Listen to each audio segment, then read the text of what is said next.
Gates, they're ready to move at the 1600.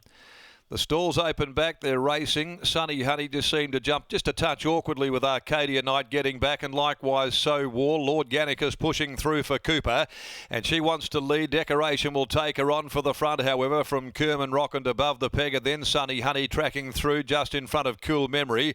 Next Famous Dame with Arcadia Knight getting back into the field, 2 lengths So War. Down the back they go, they settle at the 1200 mark. Decoration persisting for the lead, goes up, gets a half to 3/4.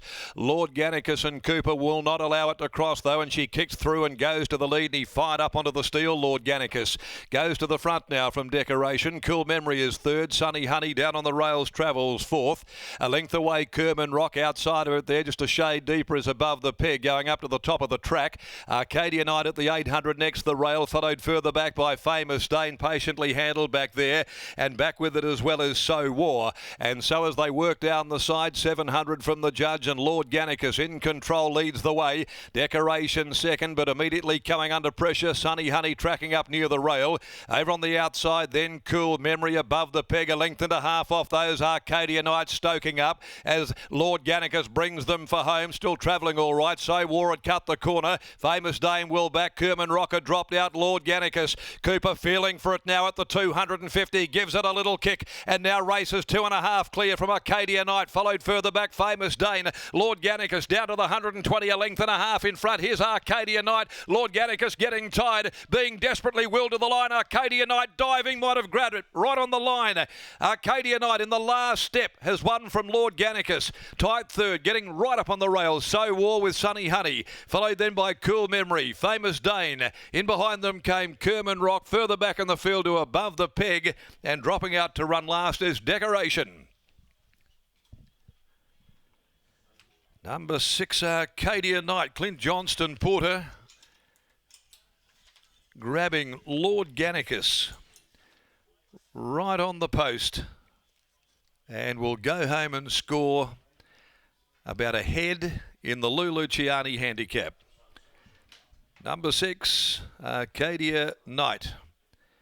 The Piero gelding, ridden by Clint Johnston Porter for Michael Grantham, has now won 4, and they've all been with the blinkers on. The shades went back there on the headgear of Arcadia Knight this afternoon, and has picked up Lord Gannicus, which had the company of Decoration for a good part of the race. Chanel Cooper, though, just kicking away from them on the home corner, and Johnston Porter forced to really get desperate in the last little bit with Arcadia Knight claiming Lord Gannicus at the end of the 1600 metres.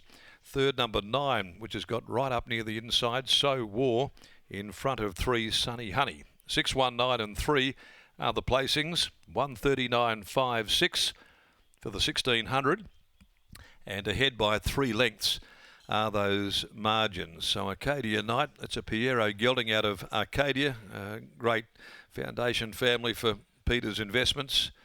And CJP aboard for Michael Grantham. Lord Gannicus continuing its super form by Universal Ruler from Hello Paris for Elio and Troy Galanti.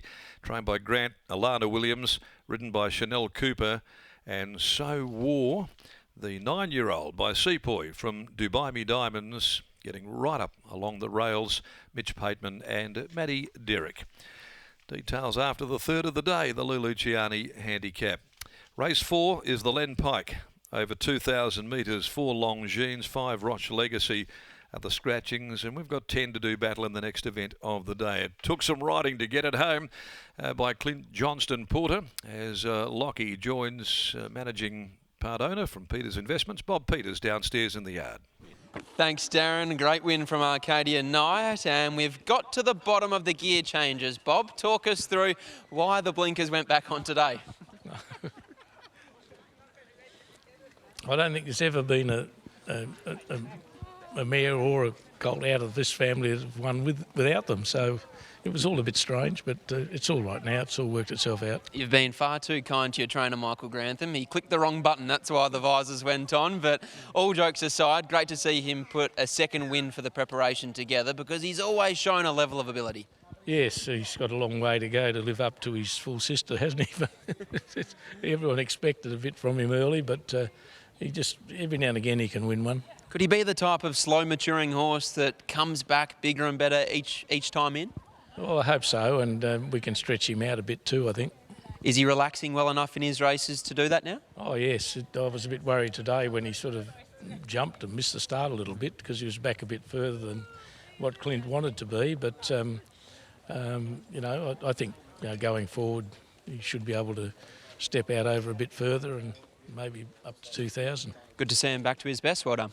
Thank you. There's Bob Peters after the win of Arcadia Night, his second win from 4 starts this campaign. Clint Johnson-Porter is just about to weigh in, and then he'll make things official before he catches up with Scotty after a really nice win. Unfortunately, Scott Lord Gannicus, he was awfully brave out in front. They just made him do a little bit of work early, and in the end, that may have been the difference between winning and losing. Correct, but still given every possible chance by Chanel Cooper. Beautiful front-running ride on Lord Gannicus. In the end, he found one that was just a little bit better than him on the day, and the market certainly found the winner as well. Jumped favourite in the end, did Arcadia Night, so plenty of punters out there, well rewarded. There was a little bit of a traffic jam inside the jocks room here. There's about 4 of them waiting still to weigh in, so we'll have to wait a little bit more longer for Clint Johnston-Porter to get a word, but obviously later on today too, he's got Spectacular Park for Peter's Investments. He'll definitely be hard to beat in the last, and throughout the program he's got some consistently each-way chance was kind of book for Clint today. This and also Spectacular Park, probably the 2 that really stood out on paper as being his best rides, but he's just weighing in now, is Clint Johnston-Porter, and we'll get a word on Arcadia Night, who makes it 2 wins from 4 starts this campaign. Paddy Carberry won on him first up when he had that booming finish down the centre, but here's Portsy now after the victory of Arcadia Night. Just a nice Saturday horse, this one. Yeah, he's a very casual customer. Throughout, I was sort of niggling, trying to hold my spot, and even when I got out, I thought, oh, I've got a lot here, but he's not really giving me it all, so he's still got a lot to learn. There were a few horses in front too that came under pressure quite a long way out today.